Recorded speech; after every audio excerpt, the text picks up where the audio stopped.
And that's you can't so make.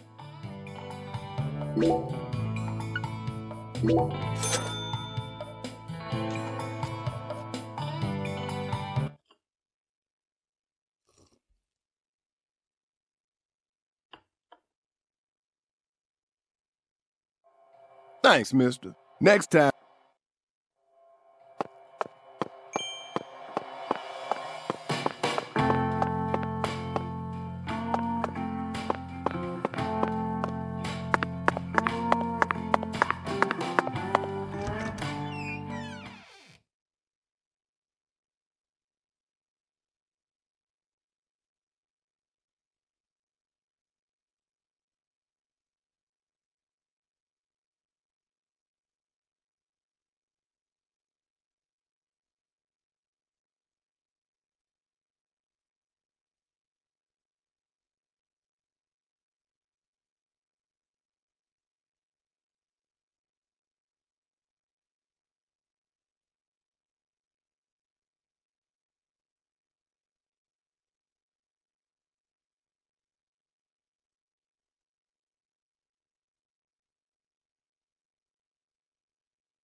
Even I can feel it.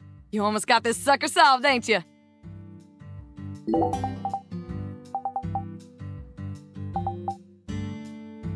Even I can feel...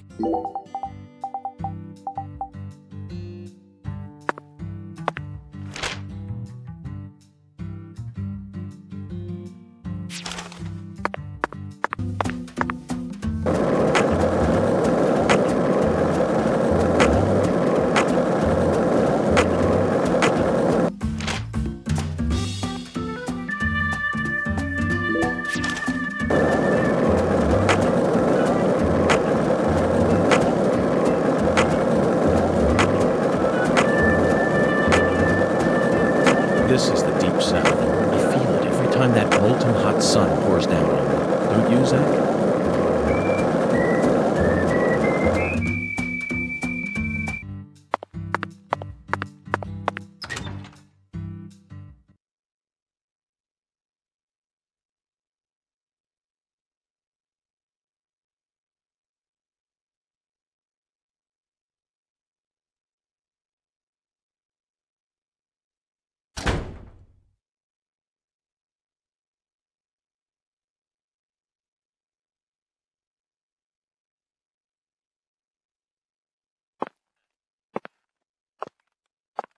Did you find Melvin? Nope, I can't find either of them. Either of them? Yeah. When I went home, it wasn't just my daddy who was missing. Mama was gone too. This never happened before.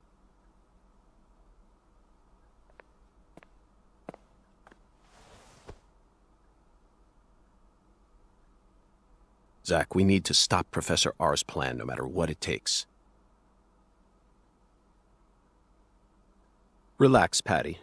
You don't need to worry about a thing. I'm sure that Melvin just stumbled across an important clue that's stolen his attention for now. And I'm sure he's protecting your mother while he's at it. Let's just leave the investigation to the local police and rest for today. I need to prepare a report for the HQ anyway. How about staying with me in my room until we find them? But... You don't need to worry. I can't make you any homemade food, but I've got a first-class chef and a first-class concierge at my disposal. Oh, and a very affable bellboy. It's a lot of fun at that hotel. But... Okay, I guess. Thanks, Agent York. You're a lady, so you take the bed. Zack and I will be fine on the couch.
This town has a symbol.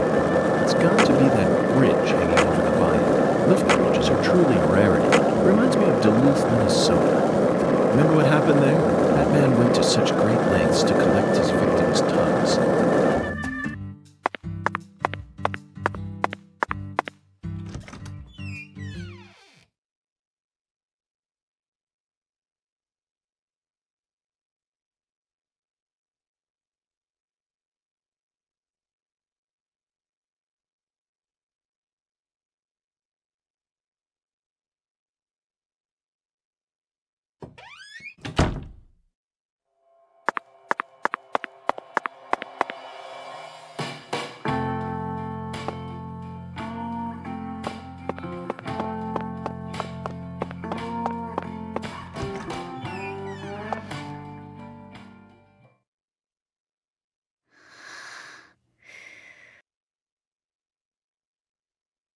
Zack, the Clarkson family tree is nothing like we thought it was.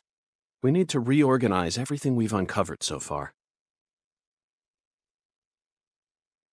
She was so tired she fell right to sleep. Hey, Zack, I'm in a very difficult spot right now. I feel like this case is heading in a direction that will be extremely unpleasant for her. I've never felt anything like this during any of our cases thus far.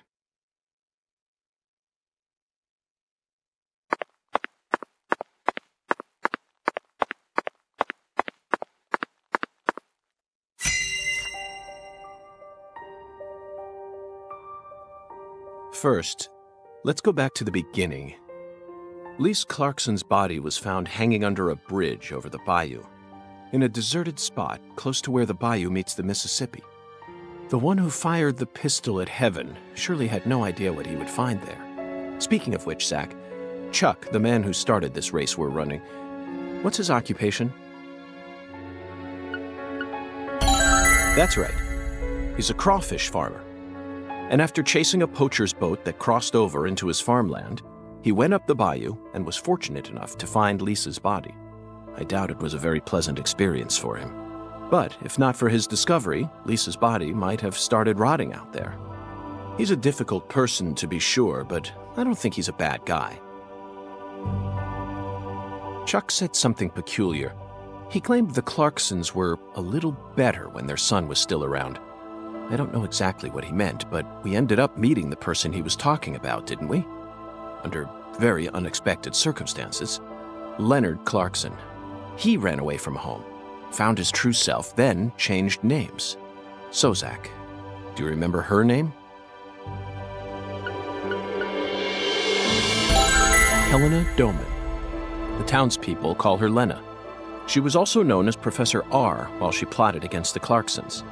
She's the mother of the new drug known as Sang Rouge. She must have also had a group of followers who worshipped her fanatically. I can see it now. Lena sprinkling down the red powder, corrupting every last pure and innocent girl in town. Lena mentioned her plan each time we met. She must have taken us for utter fools, Zach. She thought she was always one step ahead of us, and that we'd never see the full scope of her plan. Well, her plan isn't complete yet, and I know we can still stop it. That's why we need to learn all we can about her. Her alias was Professor R, and she was well learned in the areas of medicine and fire dynamics. By the way, Zach, do you remember what weapon Lena used to murder PJ? Correct. She used a miniature bomb.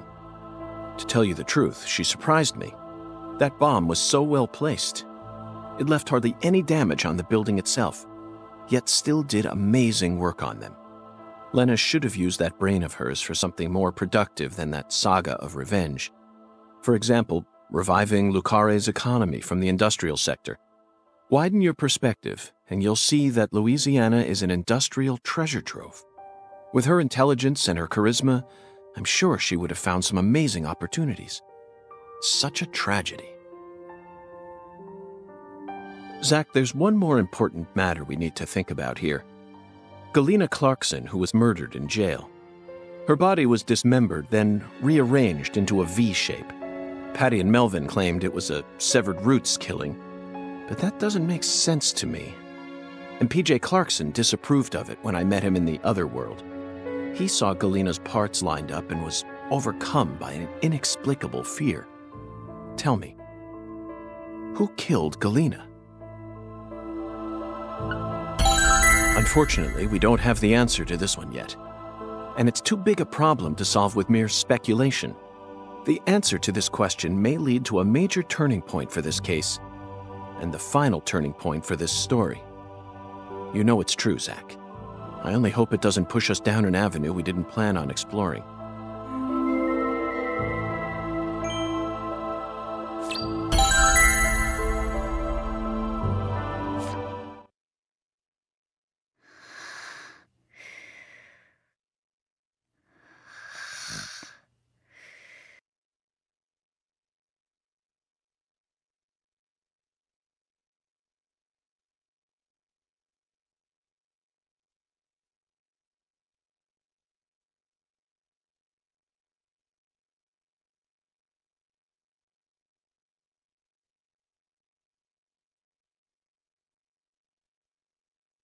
Hey, Zach, do you remember PJ's last words?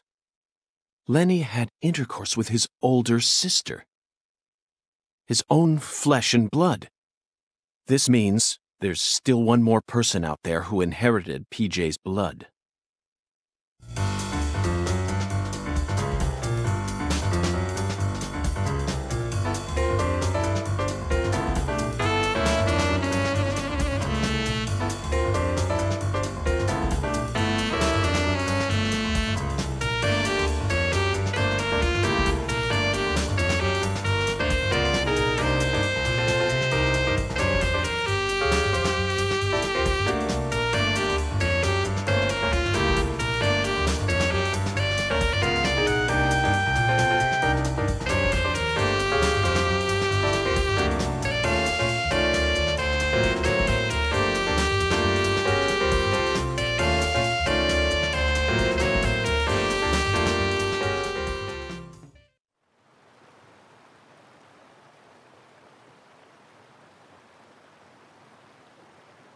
Oh, fucking poachers, now I gotcha. Caught you red-handed.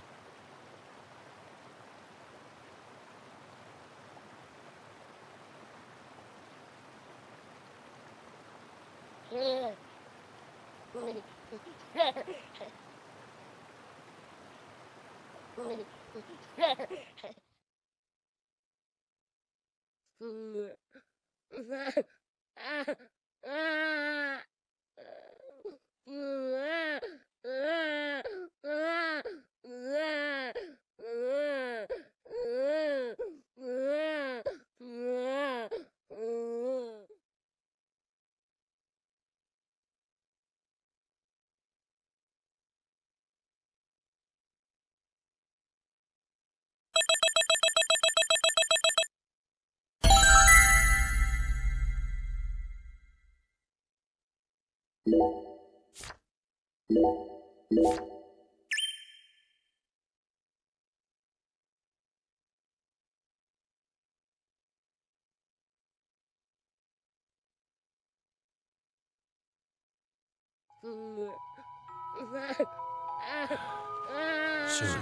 I'm almost there.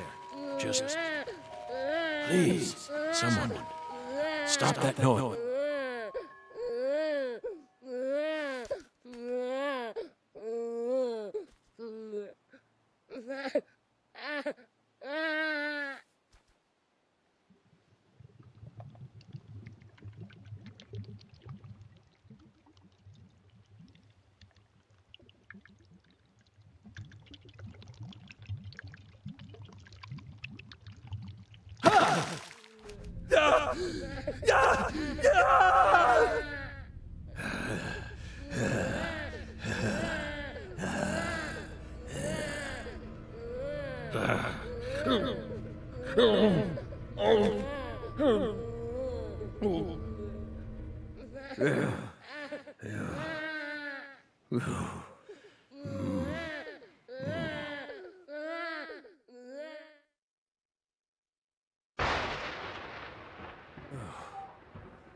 Oh. Oh. Oh.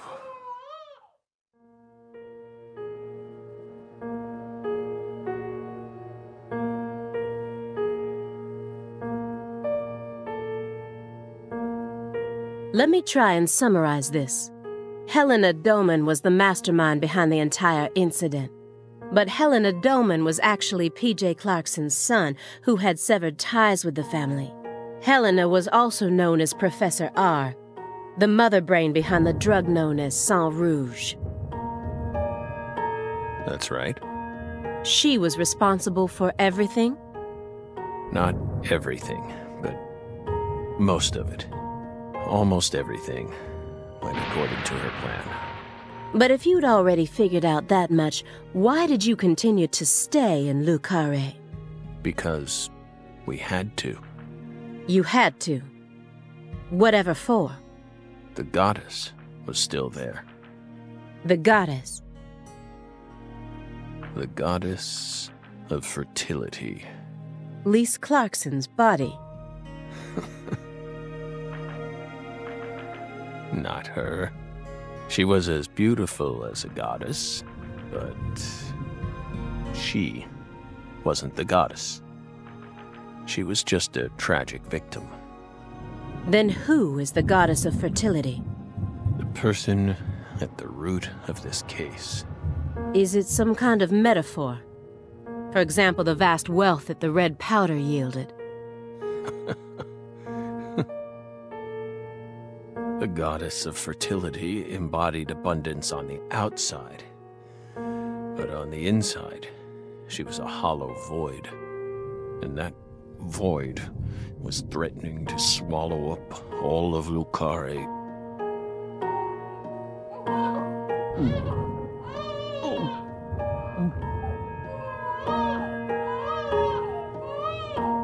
Shut up! Shut up! Shut up! Shut up!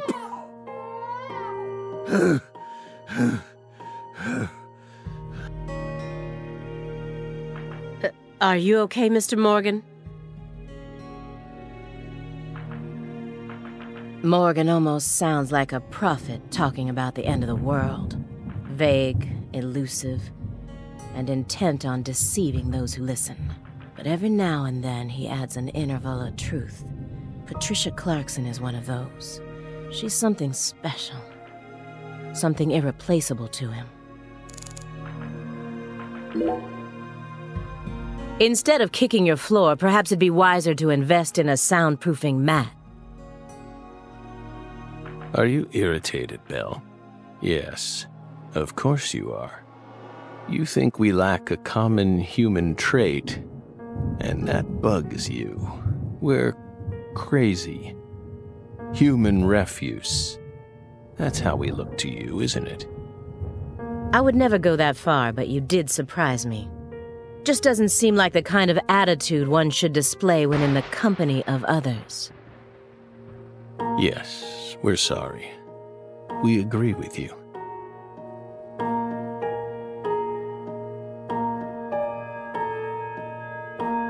It just made us remember a time when that noise kept ringing out, and we couldn't stop it. That flight from Newark Liberty to Seattle Tacoma. It was the first flight we took as FBI agents. The plane was shaking violently due to turbulence.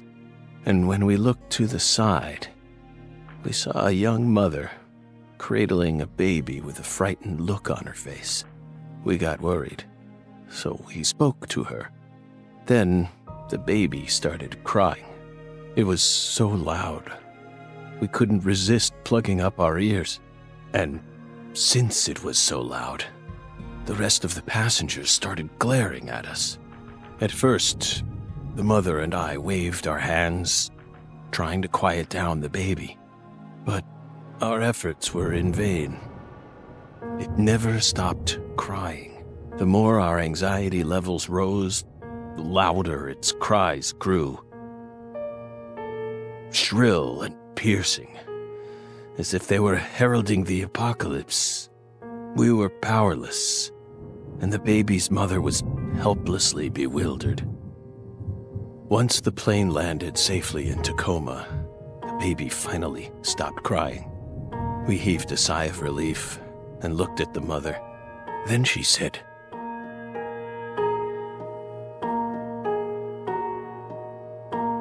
"Whose child is this?" We were shocked, so we asked her what was going on. Apparently, sometime after she boarded the flight, that baby randomly appeared on her lap. Then it ordered her to call me over, and kept sitting there, as if nothing was wrong. Can you believe that, Belle? Bizarre, isn't it? While we were talking, the baby disappeared. The being responsible for all that loud, grating noise simply disappeared without a trace. Ever since then, whenever I hear a baby crying, I remember that bizarre experience. Well, what do you think, my fairy? Was it some sort of sign?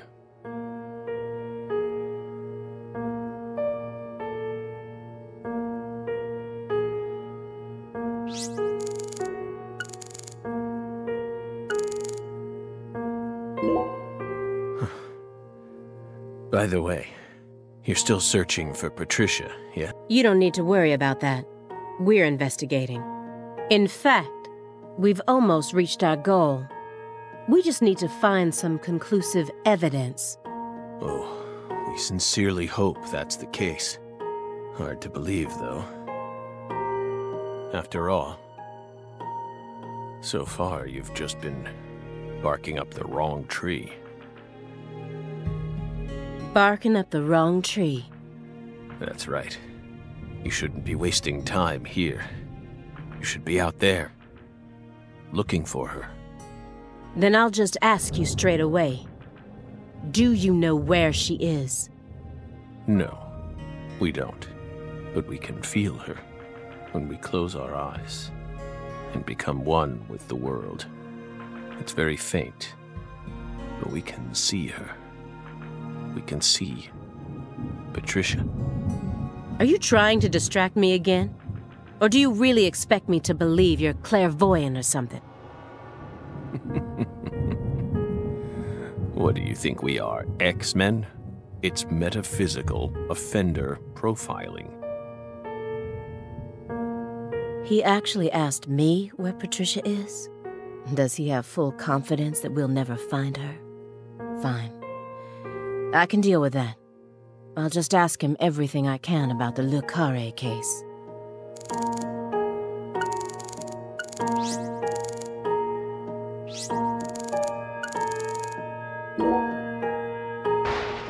By the way, how did the FBI find Lisa's body? After 14 whole years. That's none of your business. Are you saying they just happened to be investigating the Clarksons' cold storage warehouse by pure chance? That there was some undercover terrorism plot afoot there? I said it's none of your business. Well, then we'll just have to guess. It was an anonymous tip. A tip related to Saint Rouge. Did we hit the nail on the head, Belle?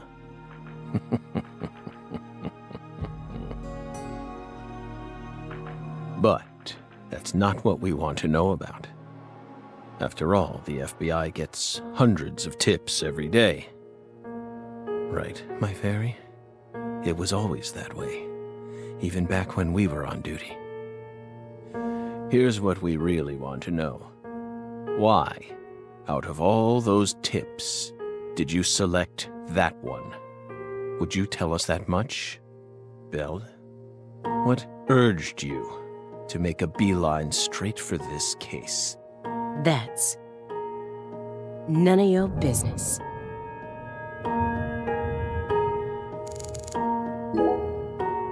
So you think Alina was murdered by Helena Doman, her own brother?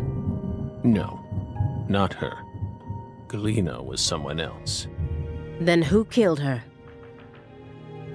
It's written in the report, isn't it? Yes. But I'm asking you. Would you mind answering me in your own words? You see, I find your entire story highly suspicious. It's a complicated matter. Extremely complicated. Don't let him draw you into his game. Stay calm, Aaliyah Davis. The future influences the present just as much as the past. You asked me why I spent an entire 2 days observing you before I came to speak with you. Well, here's why. Over those 49 hours, I observed the intervals between your actions. When you were neither doing something nor doing nothing. I intently studied your intervals between action to action, and action to inaction, to action. People reveal everything during the intervals between their actions. For example, when you eat alone versus eating with someone else. The most prominent differences always appear when someone either begins or finishes eating a meal. And since these are unconscious actions, they can't be consciously hidden. When you prepare to eat or finish eating, when you move in to clean up, when you pick up a book or close one, when you raise a cup of coffee to your lips. Human actions speak volumes. Not even the person doing the actions is conscious of them. That's what lies in those intervals. That's my modus operandi. And here's the conclusion it helped me reach. There's one other person in this house, isn't there? You're incredible, Belle. You outdid all our expectations. Impressive, to say the least. You're right, Belle. But only half right. Half? You should still be proud, though.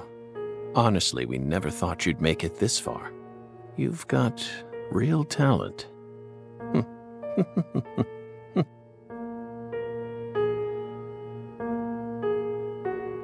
Most of what you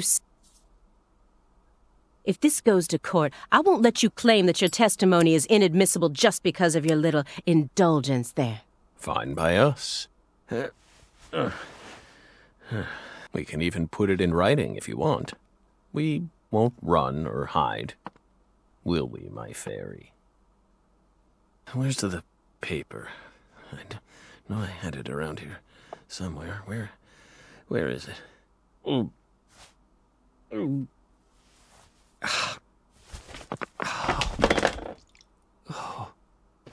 We're fine. Hey, everything okay? What's going on out here? Oh, don't tell me. He's just suffering from nausea. I was more worried about you. You were in there for quite some time. Yeah, sorry. Ever since you got here, I've been all backed up. Mr. Morgan, can you stand? Oh. Is this a sign from the coffee? What could it be? What is it trying to tell me? Think. Is that a dragonfly?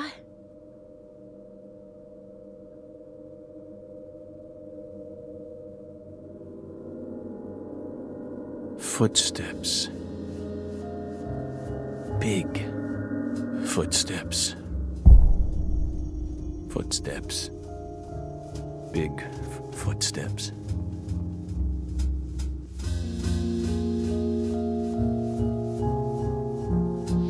Some odd fella was following her around.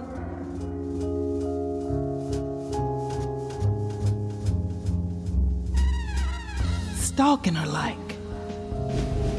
That poor girl, Lise, she was a druggie. And she was into the really bad stuff. The Red Soul has the power to amplify the unique characteristics we all possess. Mentally and physically.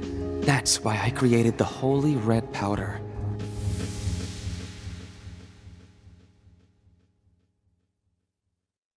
You okay? Hey. We're fine. Just feeling a little tired. Would you take us to get our medicine? Sure. It's in the bathroom, right?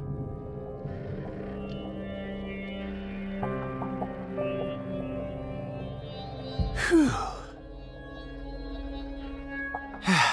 Seems like he's calmed down a little. We should let him rest for a while. One more step and I could have cornered Morgan. But so be it.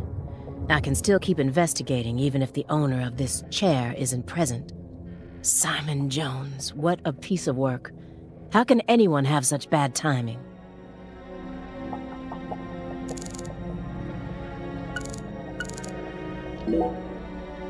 Shouldn't you look after him? I gave him his meds and let him rest. Let him rest where? In the bathtub. It happened to have a blanket and a pillow in it. What? But why? I don't know. Maybe he sleeps in the tub. I feel like I saw that once in some vampire movie. I don't know what you're talking about. More importantly, how long has he been like that? It's stage 4 cancer. He's had it for a while now. No. I'm talking about his face. It looks as white as a sheet. You can even see all his veins. I've never heard of any cancer side effect like that. Who knows? But now that you mention it, he started going really crazy around the beginning of December. In what way? He changed pizza places. This better not be another joke. It's not, really. It's not. Before December, he always used to order delivery from a Chicago-style joint all the way up near Medford. But one day, he took one look at one of their trademarked red boxes and totally lost it. Red, huh? You better believe it. He started screaming gibberish at the pizza boy and chased him away. Next thing I know, I see him toss the pizza box out his window. Do you think that's when his fear of red began surfacing more prominently? Beats me.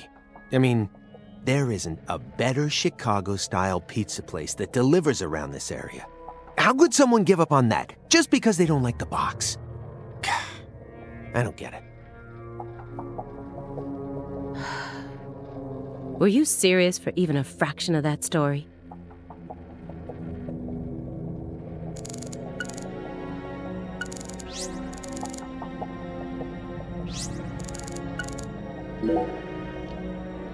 Why do you think he's trying to survive so badly?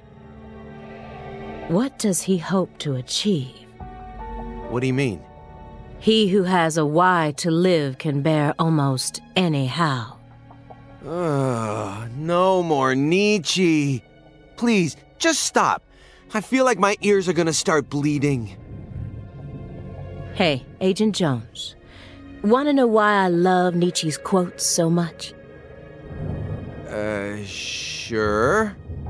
I first discovered Nietzsche in a shelter after Katrina. At the time, I was shell-shocked, hopeless. I wanted to die. How could a 13-year-old girl go on living alone with her little brother? Then, in that shelter, I met a college professor. His school was damaged by the hurricane, too, and got closed down. He also lost his family and was living there in the shelter just like me. So we gradually started spending more time together. I'll never forget the 3 months I spent with him. He loved Nietzsche. And out of all of Nietzsche's quotes, there was one from Thus Spoke Zarathustra that he repeated over and over again. Better know nothing than half know many things. Better be a fool on one's own account than a sage on other people's approbation. I thought it was a strange quote to hear from a college professor, you know? Why would he think it would be good to be a fool? But I understand what he meant now. He was trying to encourage my little brother and I, so that we'd be able to bear the weight of the victim label that was about to be slapped onto us, so that we could go on respecting ourselves without ever succumbing to all the patronizers. After that, my grandmother in Lafayette took us in. And that was the last time I ever saw the professor. But whenever I quote Nietzsche, my memories of him come flowing back into my mind, and they give me the power I need to keep pressing on. So I'm going to keep quoting Nietzsche, just to make sure I don't forget my roots. Oh, I see. Yeah, I think I get it now. Nietzsche is to you what pizza is to me. Sorry for giving you a hard time about it. You are free to go on quoting him whenever you want, of course. I won't say another word. Agent Jones, what the hell is wrong with you? How dare you compare Nietzsche with pizza? Oh, come on.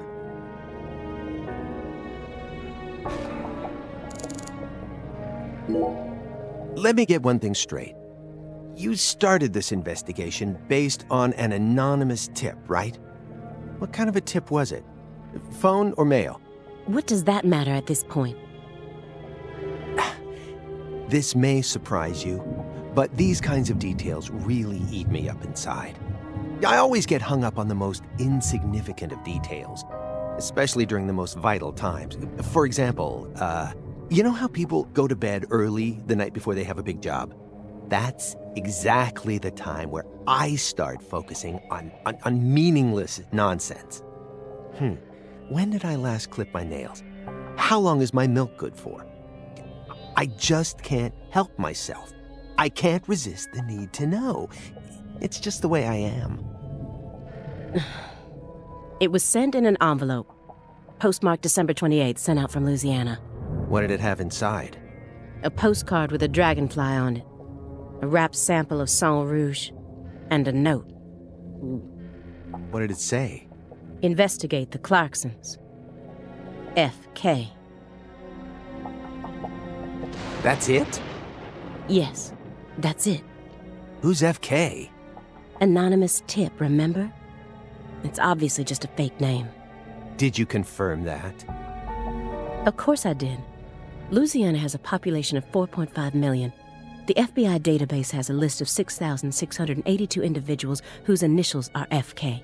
1 out of every 6 individuals is a child under the age of 14, born after 2005.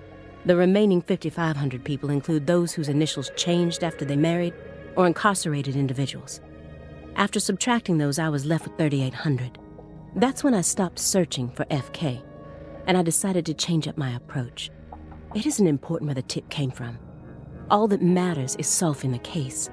I got this far by taking the most efficient route possible. Are you satisfied now? Yeah. Thanks. I feel a lot better now. Yep, it all checks out. The letter that was delivered to me bore the Clarkson symbol. A postcard decorated with a dragonfly. The mark of the Clarkson family. A single sheet of paper ordering me to investigate the Clarksons. And...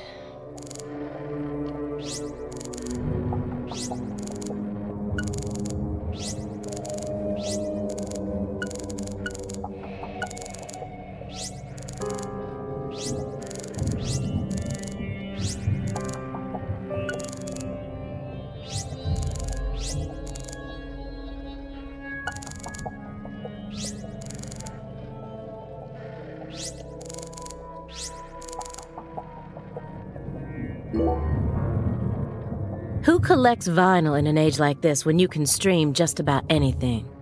True. Morgan's got refined taste. You really think so? Now, even I thought they were cool back when the vinyl revival first started.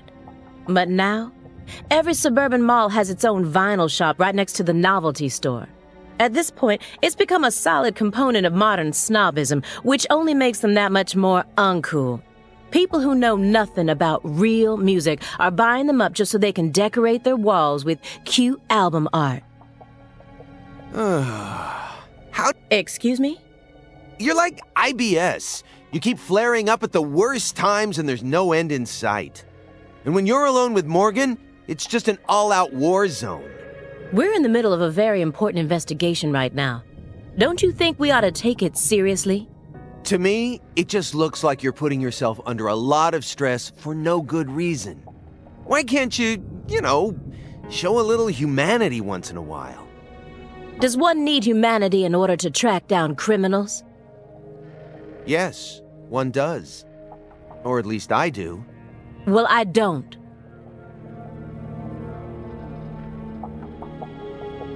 Come on, Aaliyah. I'm your partner, aren't I? For a few days, at the very least. I'm your invasive partner who has a passionate relationship with pizza, right? Why can't you just let me in on one thing you actually happen to enjoy? Oh, aside from Nietzsche, that is. I'd really rather not. Why do you always have to be so withdrawn? I can't help it if there's certain things I don't like. No, come on. There's got to be some kind of music you enjoy. This is a good chance to teach me a bit about yourself. I said no. Do you like Justin Bieber? Too cute. Not my type. Drake? I've only ever listened to the hooks. Well then, Ariana Grande, Katy Perry. Hell no. Am I done now? Well then, what do you like? I have to tell you? Yes, you do. Pink Floyd. No way. You're a prog rocker? Who turned you onto it? Your dad? As far as I can remember, I've loved prog rock ever since I was born. That's just how music works, right? I mean, The Wall is by far my favorite album. Even to this day, I find it hard to believe that they made that in the 70s. It still sounds completely fresh and unique, as if it was just released yesterday. And what? No, I was just thinking, I wish Morgan could have been here for this. Don't you dare tell him.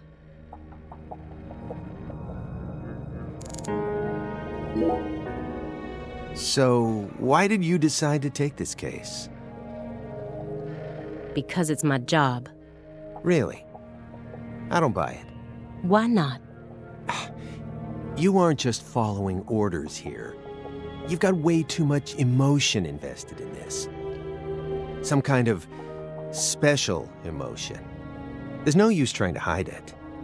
Despite how I may look, data analysis is my forte. I know how to see through lies. I don't mean to be nosy, but would it kill you to confide in me a little? I didn't manage to live this long simply because I'm fiendishly handsome. And besides, we're going to be tiptoeing across a thin line of legality with the rest of this case, so I'd prefer to have some probable cause. That way, at least I can back you up when you need me to. There exists in the world a single path along which no one can go except you. Whither does it lead? Do not ask, go along it. You're pulling out Nietzsche at a time like this? Come on. I have a little brother. After overdosing on a certain drug, he was thrown into rehab. He's been clean for 2 years now, but he still won't utter a single word. All day long, he's plagued by hallucinations. He can't tell if he's dead or alive, if this is reality or if it's all a dream. Sang Rouge? That's right. The doctor can't tell what's causing his condition, so they can't treat him. He just told me to prepare for the possibility that I may never get my brother back. This was his. I bought it for him after he graduated high school and found a job. He never got a single chance to wear it, though. Someday, I believe that he'll get better. And I'll get to see him put this on and head out to work. So you think that if we nab the person behind all this, we may figure out how to conquer the addiction? Right. You really think it'll be that easy? I don't know. But I can't just sit around and do nothing. He's the only family I have in the entire world. What about your parents? When I was only 13, Katrina took him, leaving my 7-year-old brother and I behind. I'm sorry. It's fine. I've already dealt with my past. Now I'm just working as hard as I can to complete the duty I've been given. Yeah. Hey, Agent Jones. I just want to double-check one thing. You didn't find anything in the bathroom? Nope. Nothing in there. It must be the bedroom, then. Just like I thought. Are you serious about this? Huh? Now you're having second thoughts? Well, not exactly. Then what? I understand how you feel, but he's got an incurable disease. And he used to be one of us. So? The truth he's given us so far could all be completely fabricated. He's a genius lone wolf agent who solved nothing but difficult cases during his years of active duty.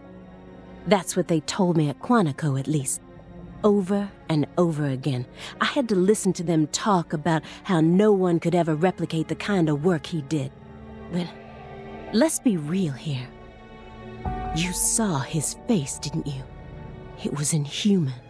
It looked like the face of a killer who's been possessed by death. Patricia Clarkson is here, in the next room, only a single wall away from us. After 14 years, he went back to Le Carré, kidnapped her, and imprisoned her here. He's trying to complete something big right now, something that's deeply connected to Sang Rouge.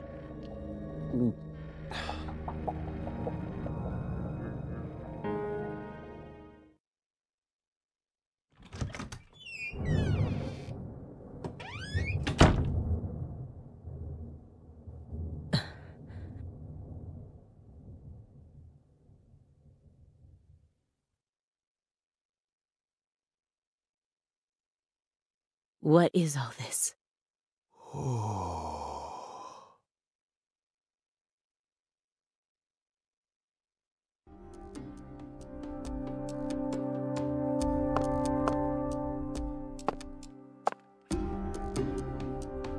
Pictures of people from Le Carré.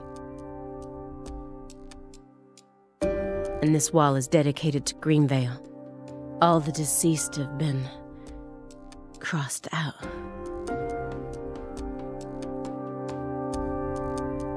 Sheriff Melvin Woods?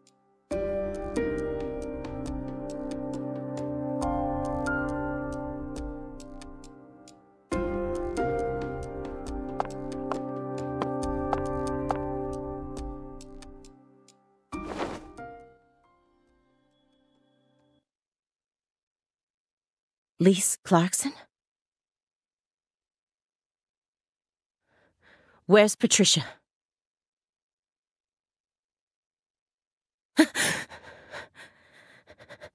That's our altar. What are you doing?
York! Agent York! York! Agent York! York! Agent York!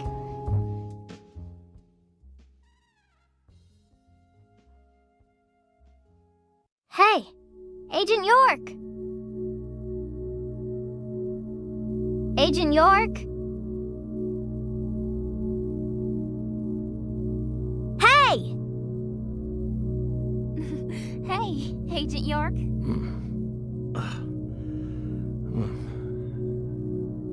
You're Lise Clarkson.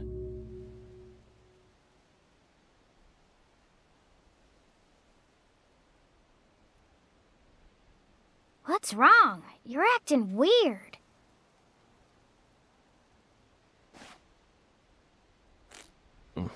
Sorry, Patty, I'm fine now.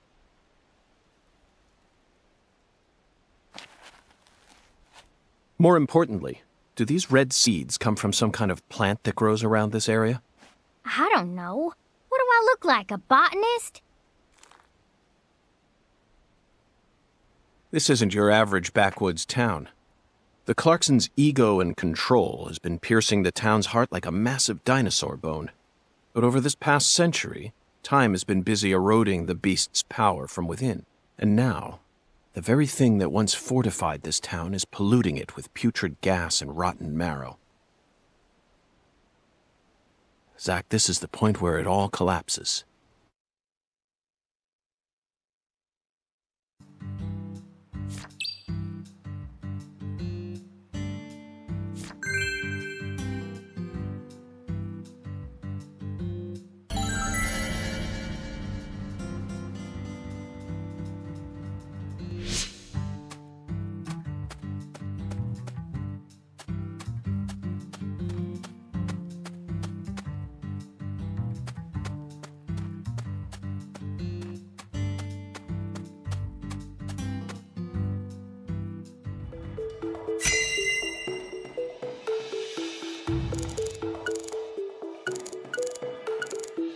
There's a flat, evenly weighted stone here. I bet we could use this to score an amazing stone skipping record. Let's give it a try whenever we get some downtime. For now, we need to focus on this investigation, Zach. After Lise Clarkson was murdered, her body was put back together here, just like how Galena's body was dismembered, then rearranged within the holding cell. Lena Doman and PJ's bodies were also blown to pieces in the end. Perhaps that's the nature of the curse that's taken hold of the Clarksons. What do you think, Zach? Is there any significance to these similarities? This altar is covered in burn marks, but there's hardly any residue left. There's no way for me to tell what was burned here. I could send it home for analysis, but is that really necessary? It'll just end up giving Abrahams more busy work. More importantly, Zach, someone who knew how to manipulate fire was behind all this. In other words, these roots prove that Lena was here. And that's enough for me. Zach, this is an ominous sign. Among all the different footprints here are a set made from engineer boots. Yes, I know. He probably only made them when he came to inspect the scene. I'm sure that Patty and I left our own set of prints here too. But how do you explain the set that's inside the yellow tape? There's some decomposing cloth here. We saw the same type of cloth at the sugarcane plantation. They must have used that cloth when they transported Lisa's body. But who cares about mundane evidence like that? This isn't a case that can be solved by gathering the kind of evidence we'd need to submit to a court. These bridge beams have a very unique shape to them.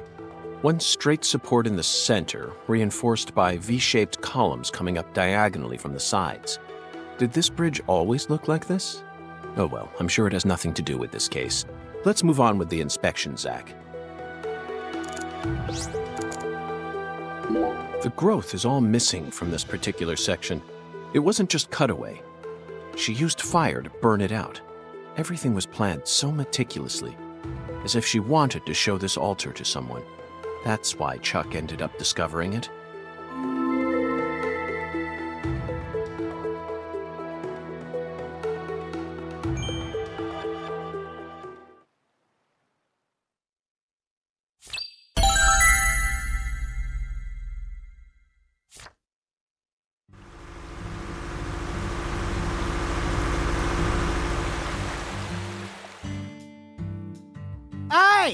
FBI! The hell you doing back here?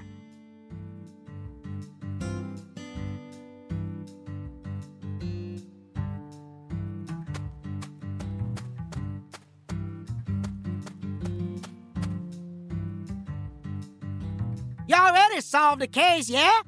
So go on! Get your ass out of town!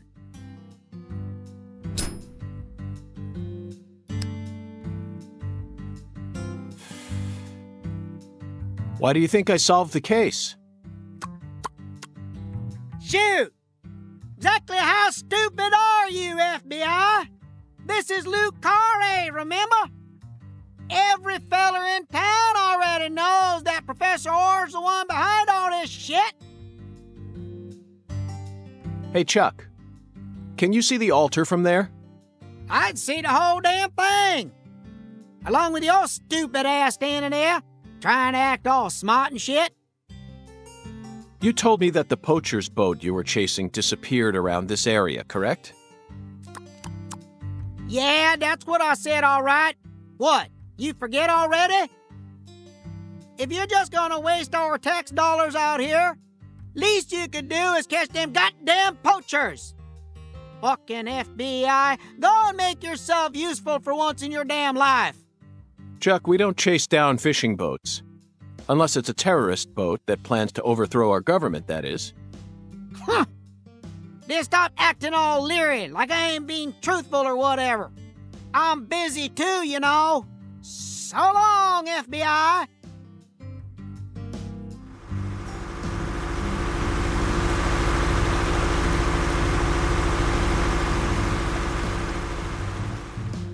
Zach, he just taught us what the true purpose of this altar is. It was built here so that the ritual could be watched from a boat in the bayou. What do you mean? They could have just walked out here. There's no reason why they had to watch it from a boat. The goddess of fertility, Patty.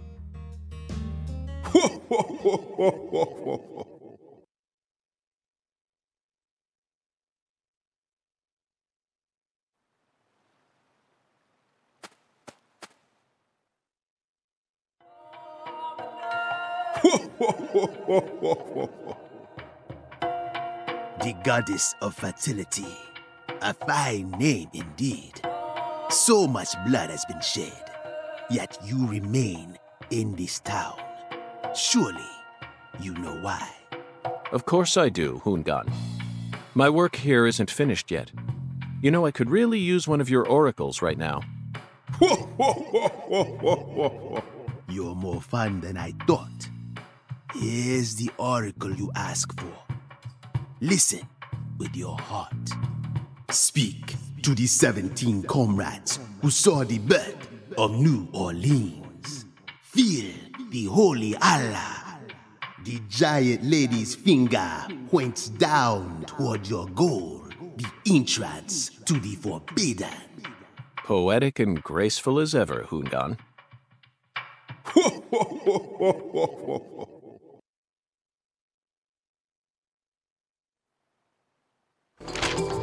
Hoongan's oracles are leading us toward the core of this case.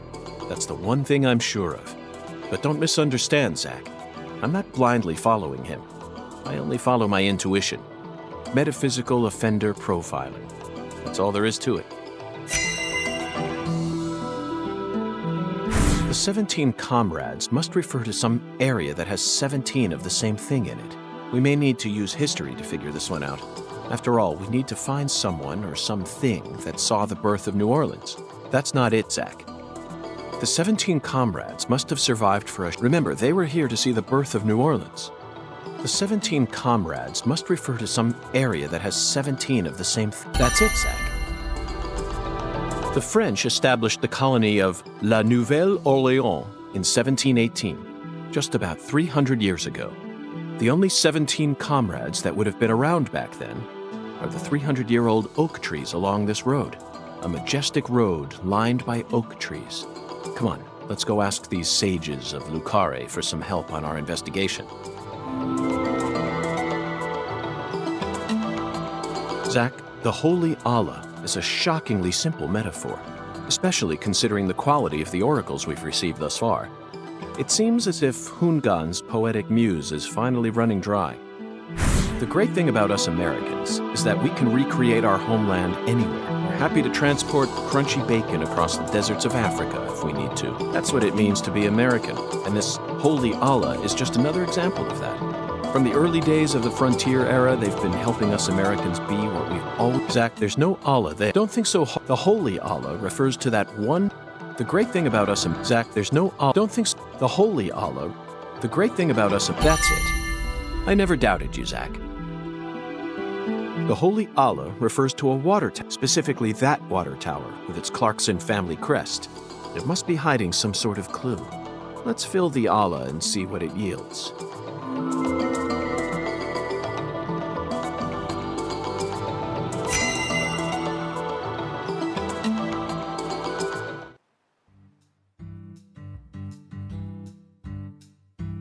Zach, what do you think the giant lady's finger is? I'm at a loss. I never thought one of Hungan's childish riddles would force me to think so hard. But, oh well. I'm sure that as we deal with the rest of the oracle, it'll reveal itself to us. What? Is there something on my face? Listen carefully, Patricia. As my skilled assistant, I trust you a great deal. So I want you to answer me honestly. Answer what? Do you have any idea where Melvin might have gone? No. He didn't seem to be acting or talking differently than usual? No. I don't think so. Okay, I believe your words. Zach, we have a lot of work to do. It feels like we're finally approaching the climax here.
Zach, do you sense that?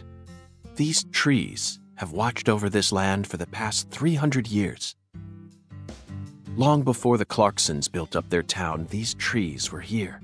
If they could speak, I wonder what they'd have to say about this case. Has there always been a different number of trees on each side? Yeah. I heard that by the time our town came along, there were only 17 left.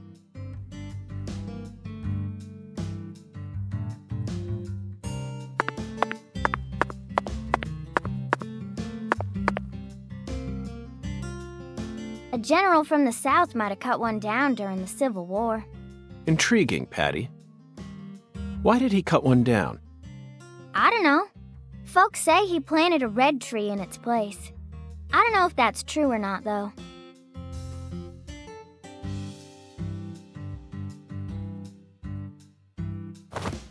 Zach, the shape of these seeds. They look just like the ones we saw at Lisa's altar. Patty, it appears that legend about the red tree wasn't a total lie.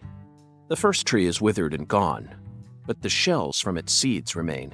Perhaps that red tree left some descendants somewhere else.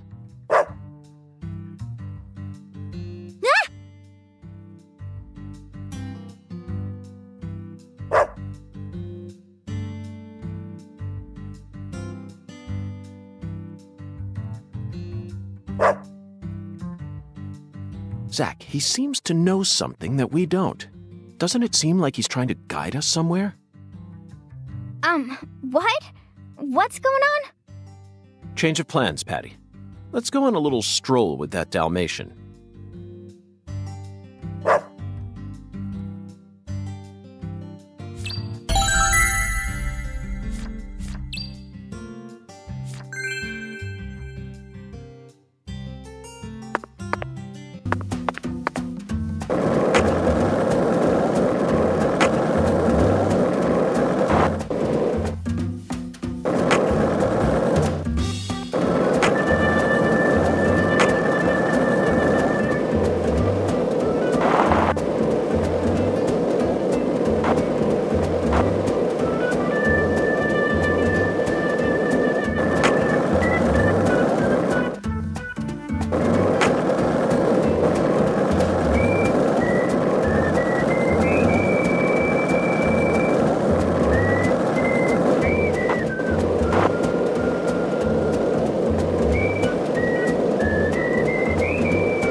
Is this the red tree that General planted?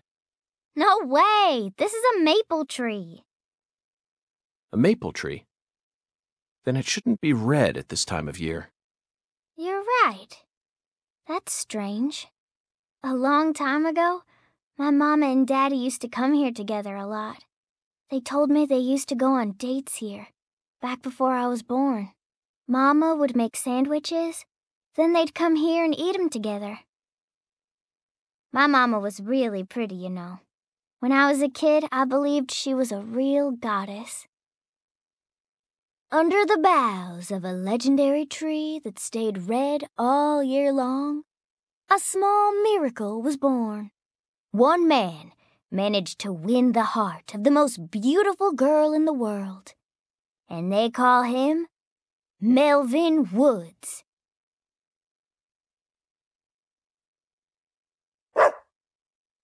Looks like it's time to move on. What a fantastic guide we managed to find. He actually waited for us to finish talking before taking us on to the next spot.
Hey, Patty.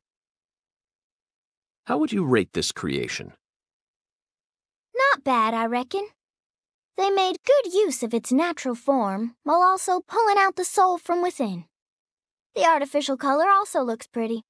You don't usually see this level of harmony. Something unnatural always ends up getting left behind. Zach, did you catch all that? She sounded just like the curator of an art gallery in New York. I think we may have just uncovered a new side of her. But unfortunately, I can't see anything artistic about it. Honestly, it looks insane to me. That's all I get from it. And there's no way that this is a descendant of the tree that the general planted.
Zach, now this is interesting. It looks like a tree that you could find anywhere, yet it's also unlike any other, completely alien.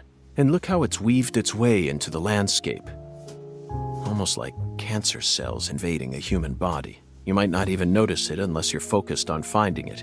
And this feeling. As I gaze upon this tree, I can feel evil emotions rising out from within me. Why on earth did that Southern general bring this tree into this town?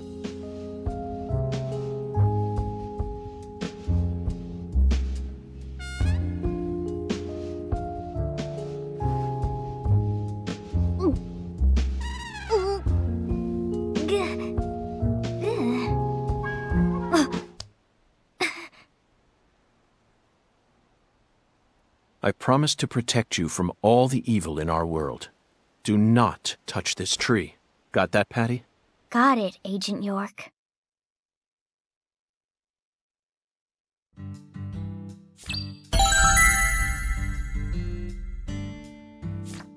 We successfully spoke with the 17 comrades.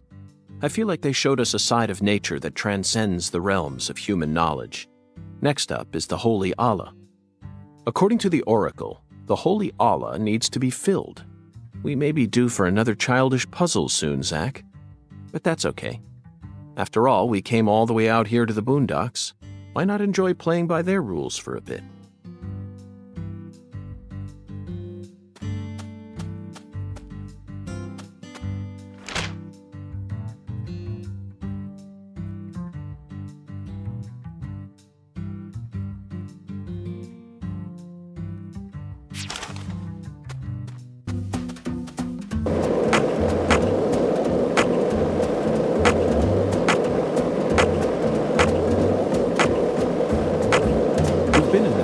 Longer than we originally planned, haven't we? Oh no, I'm not complaining. I'm used to living out of a hotel, and I love Southern food. There are some inconveniences, though. There's no movie theater in this town, nor is there a video rental store, and the TV in the hotel room doesn't get any of the on-demand movie channels. We'll just have to get lucky and encounter...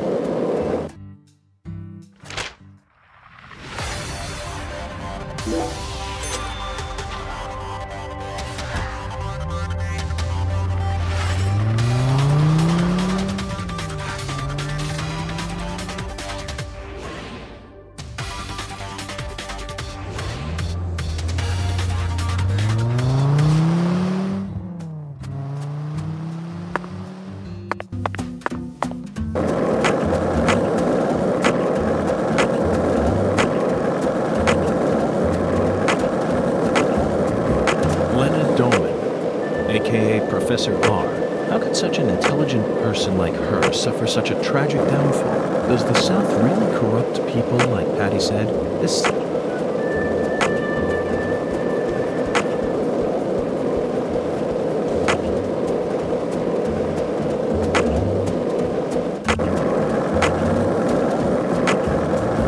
Why do you think the Clarksons chose a dragonfly for their family crest?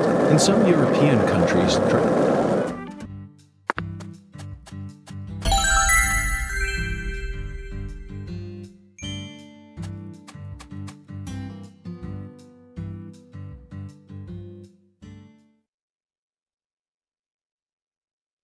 This thing sure looks tall when you look at it up close. But why do they gotta build it up so high anyway?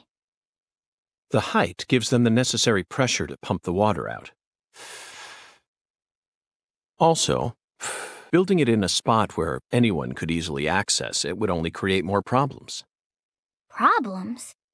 In a certain Missouri town, they built the water tower low enough that a person could easily climb up to it. And that's exactly where a mass murderer decided to hide the bodies of all his victims. The water tower was so low to the ground that he could even climb up to it while carrying a dead body on his back.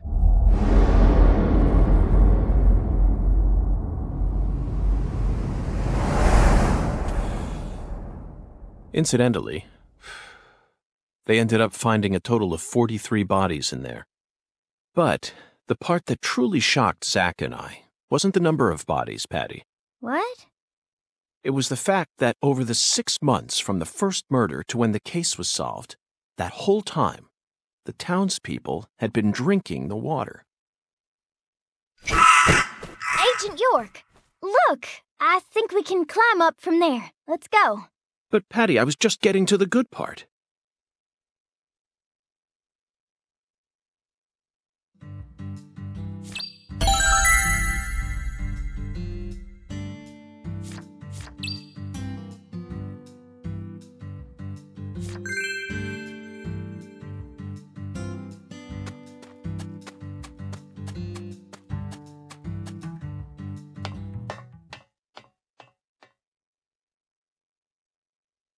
So this is our town. Looking down on it from here, it's hard to imagine any bad stuff ever happened at all. Listen carefully, Patricia. You just leave Melvin to me. I promise I'll take care of things. You're grown up. You're more of an adult than anyone else in this town, I guarantee it. But that doesn't mean you have to suffer through everything without ever saying a word about it. Just remember that, okay?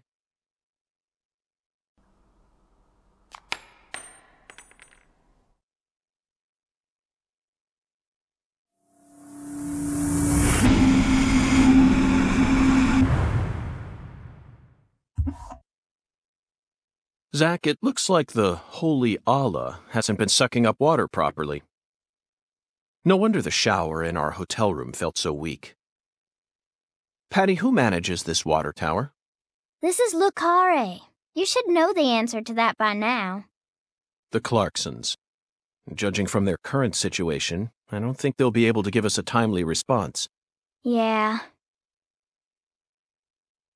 Do you know where the water comes from? Probably Isaac Lake? That settles it. Let's fill the holy Allah and solve this problem ourselves. I knew you were gonna say that, Agent York.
Patty's okay? She acts strong, but it seemed like she was deeply distraught.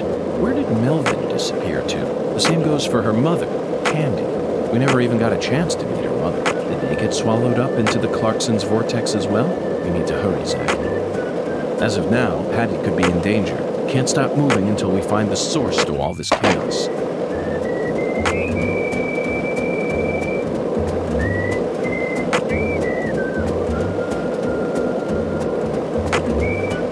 Zach, you're a coffee person, right? No.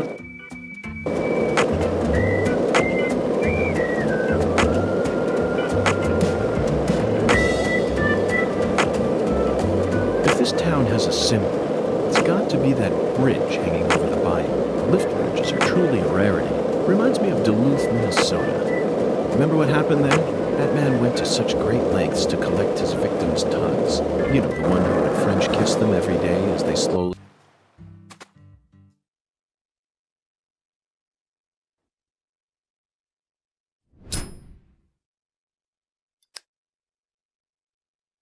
Isaac Lake? That's the name of the former head of the Clarkson family. When he retired, they built this lake to commemorate his career. That's why it's called Isaac Lake.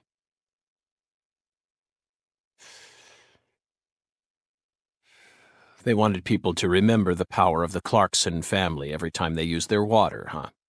You sure don't miss a beat. The water level's higher than I expected. They probably haven't been out here to check on it since Lise was murdered.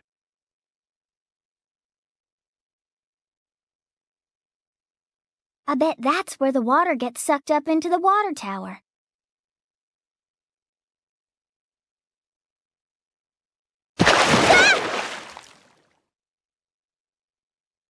Mr. Alligator, never thought I'd have to use you to fight a real alligator.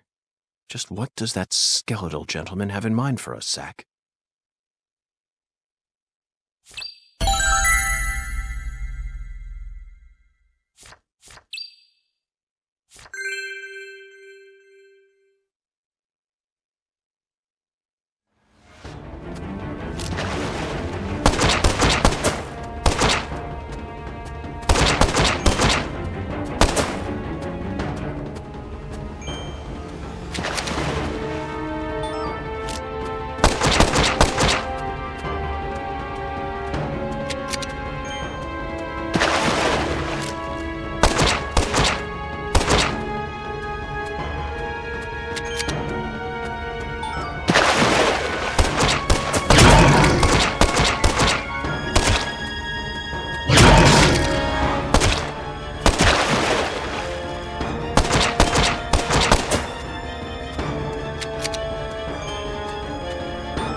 Open the door, Patty!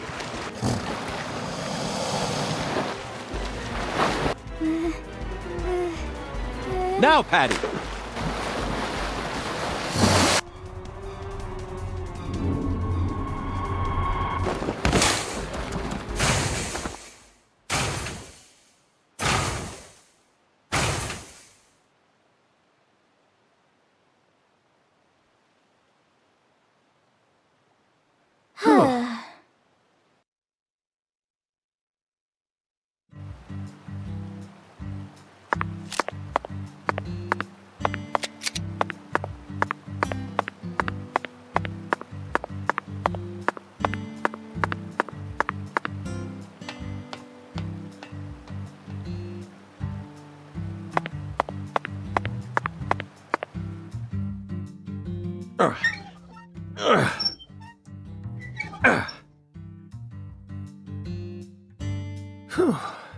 Okay, Zack, let's head back to the Holy Allah.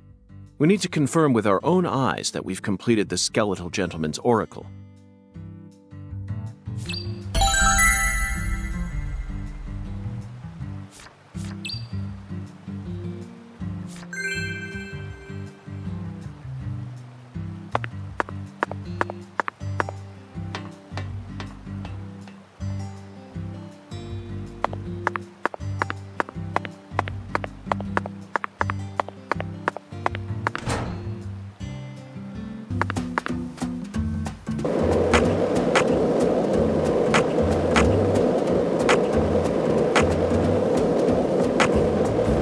Zack, you're a coffee person, right? No sugar, only milk. Yes, I'm completely with you on that one.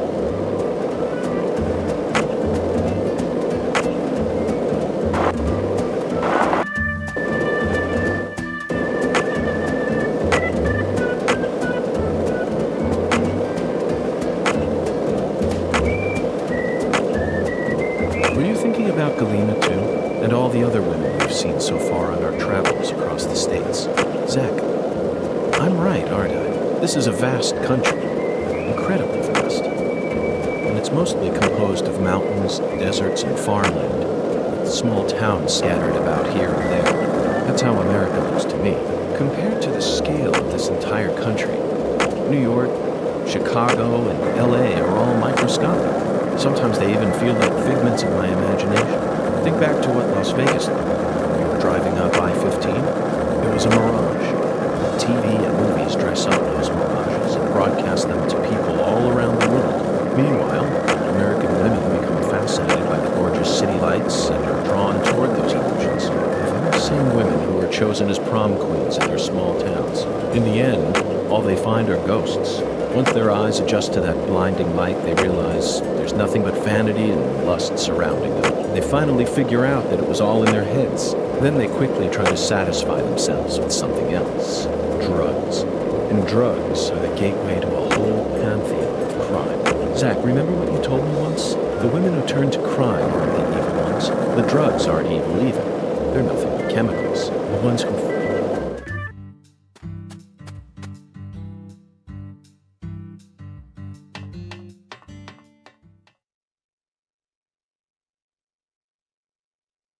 Zach, the holy Allah is filling up. Looks like we'll be able to take a warm, invigorating shower tonight.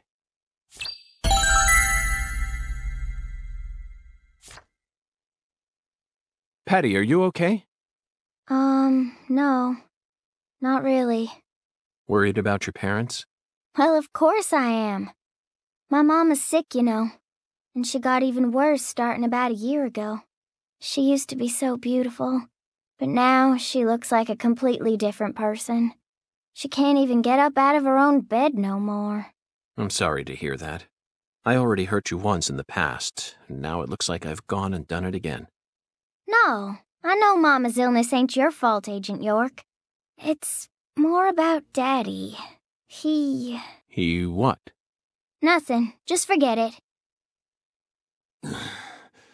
Hey! Y'all get down from there right now! I said get down here, goddammit!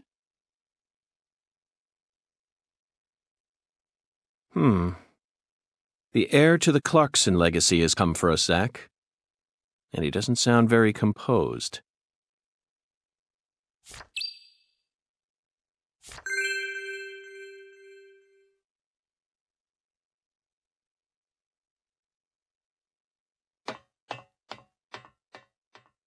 You rotten little snakes!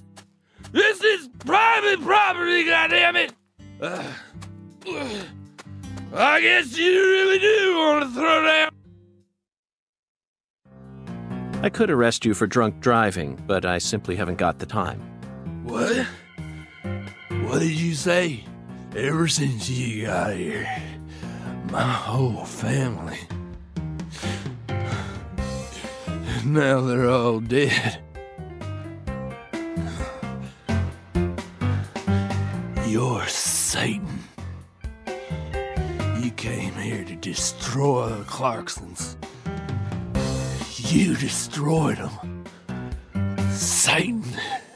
Satan? Not quite, Daniel. I'm just an agent carrying out a mission in accordance with federal law. On the contrary, I came to put a stop to all these problems.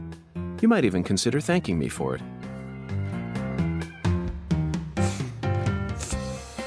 Federal law. Mission accordance.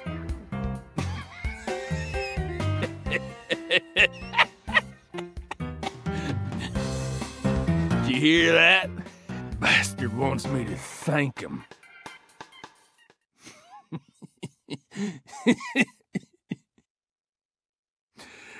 I lost everything.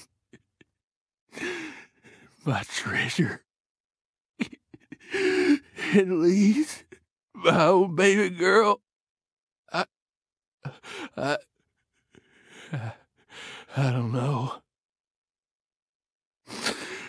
I don't know what I'm gonna do now. You reap what you sow. God damn it. Whether you like it or not, you're the new heir to the Clarkson legacy. You could rebuild their empire, or resign it to the ravages of time. Do whatever you like. But you'll no longer be able to borrow a certain someone's power and march around like you own this town. You need to accept that and prepare to survive.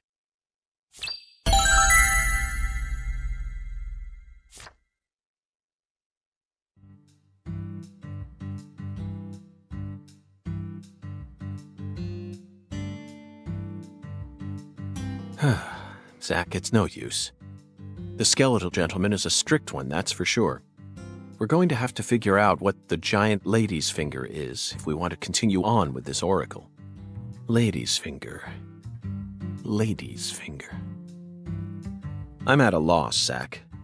The only thing that comes to mind is a certain lady in glasses who displayed her middle finger to a truck driver. The student driver who was driving the car that Leslie Nielsen jumped into in order to chase down a criminal. 1988, directed by David Zucker, The Naked Gun. That car chase was terrific. It felt like we were watching one of our own car chases from the real world. That director must have gotten some advice from actual police officers. Otherwise, there's no way he would have been able to film such a realistic chase. Hey, Agent York, can I say something? If you're looking for ladies' fingers, you know that's another name for okra, right? Another name for okra? Yeah, okra's pretty common here in Louisiana, so most people know about its other name.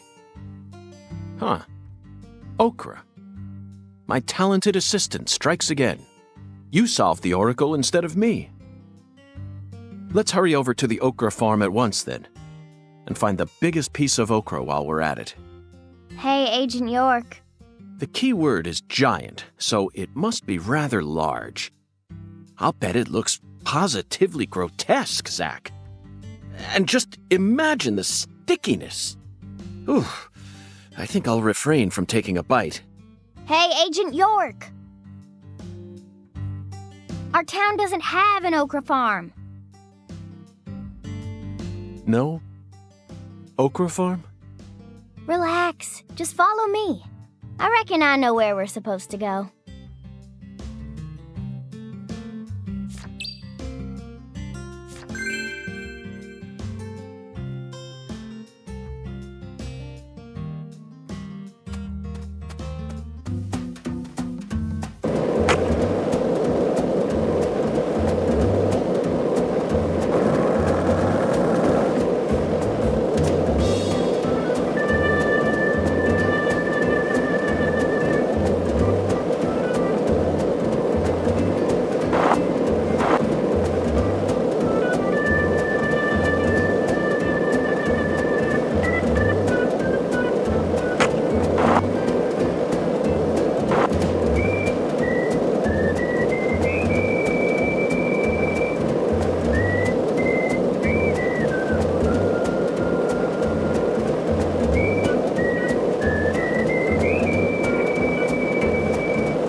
Agent York! Stay close to me!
This is the giant lady's finger, Okra Boy.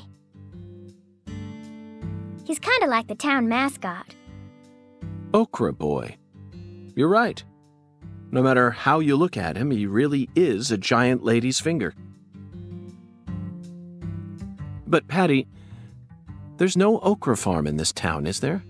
That's right. Then why did they choose Okra for the town mascot? Good question. He's been here for as long as I can remember. Daddy said he remembers Okra Boy being around when he was a kid, too. The plot thickens.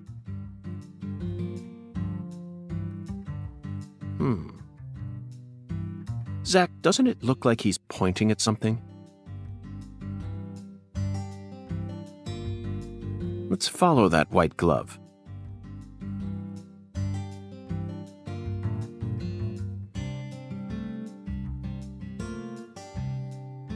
Patty, that's it.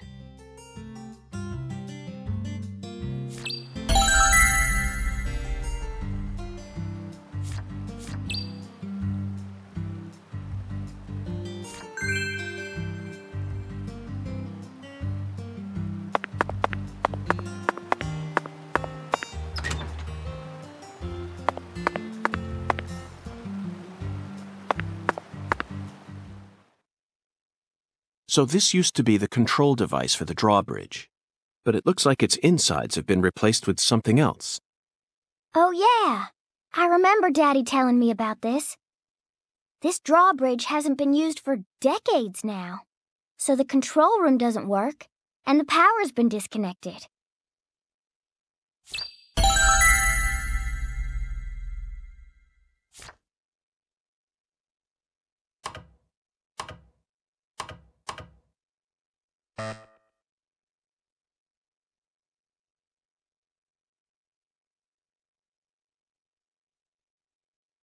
A password that requires 3 letters?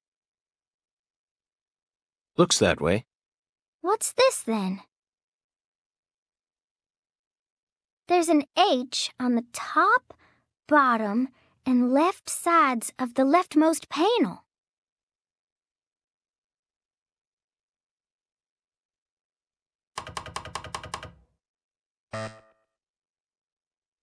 Patty, trial and error won't get us anywhere. There are 26 letters in the alphabet, which makes for 17,576 different combinations if we use 3 of them. Let's try something more efficient. I know that. I was just fiddling with it. So, what do you want to try, Agent York? Just leave this to Zach and I.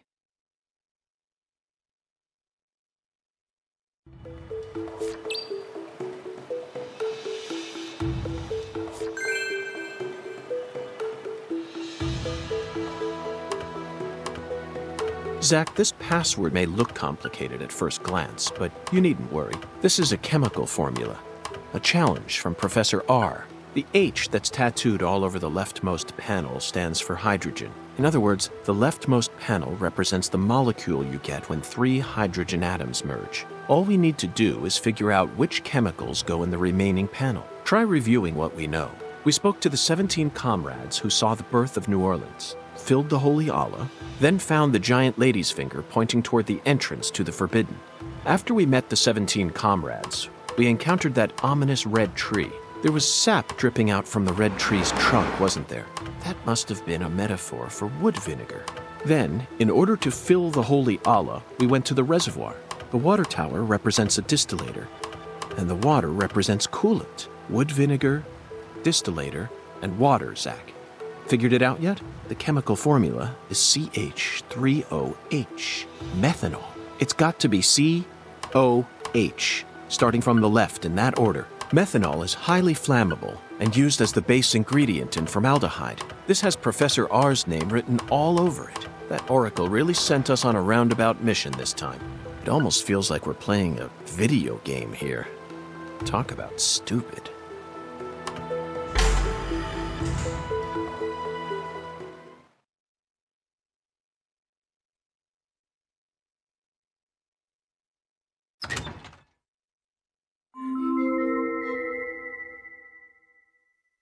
That must be the entrance to the Forbidden, Zack.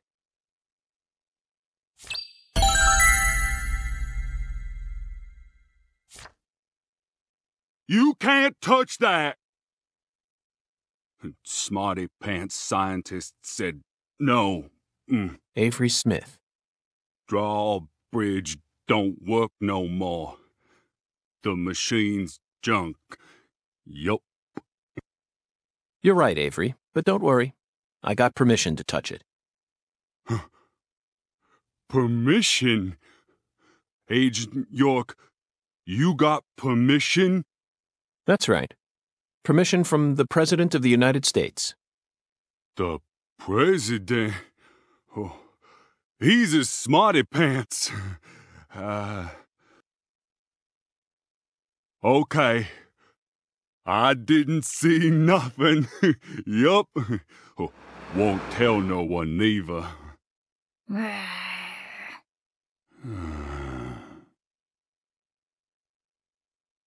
Hey, Agent York, are you really going in there? Yes, I have to, for the sake of the investigation. I'm getting kinda scared. That's a rare word to hear coming from your mouth, Patty. I don't see much in there aside from some overgrown weeds, do you? No, that's not it. I'm not scared of the weeds. I'm scared of what you'll find, Agent York. You don't need to worry, Patty. You're my precious assistant, remember? I promise I'll protect you, no matter what happens.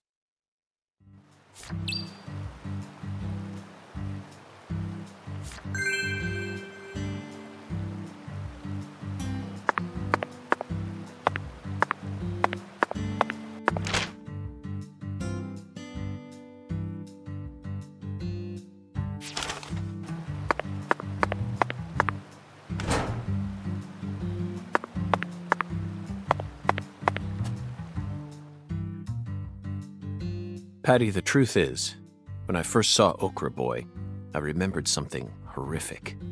The most evil monster I've ever seen, in fact. A monster? Oh yes, a demon incarnate who plunged New York City into mortal fear. The Stay Puft Marshmallow Man. Marshmallow? Ghostbusters, 1984, directed by Ivan Reitman. Now that's a film that was filled to the brim with bona fide horror. A true masterpiece that boasted an honest depiction of just how frightening a real ghost would be. Even if you watched it now, I'm sure it would still chill you to the bone. First night I watched it, I was too afraid to go to the bathroom alone, so I made Zack come with me.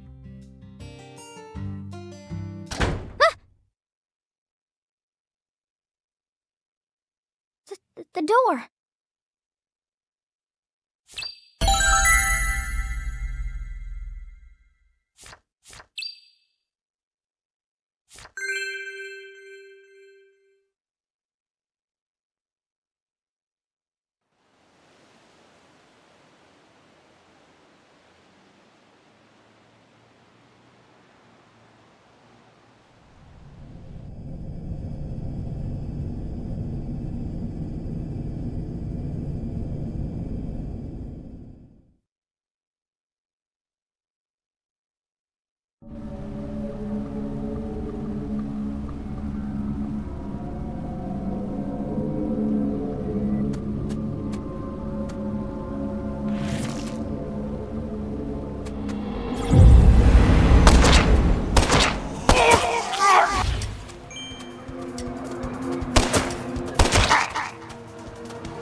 curse you. Hurts, don't it?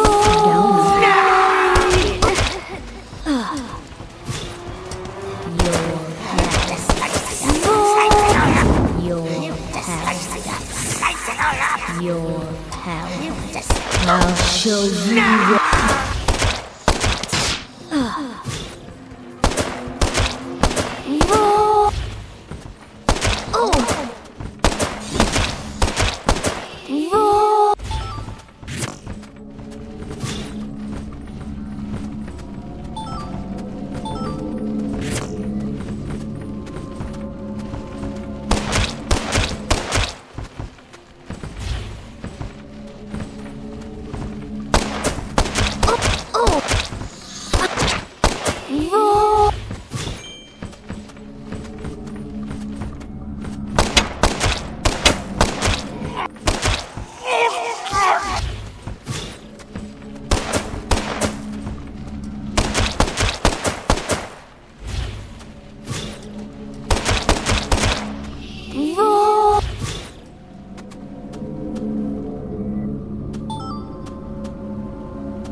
Zach, I think we found a laboratory.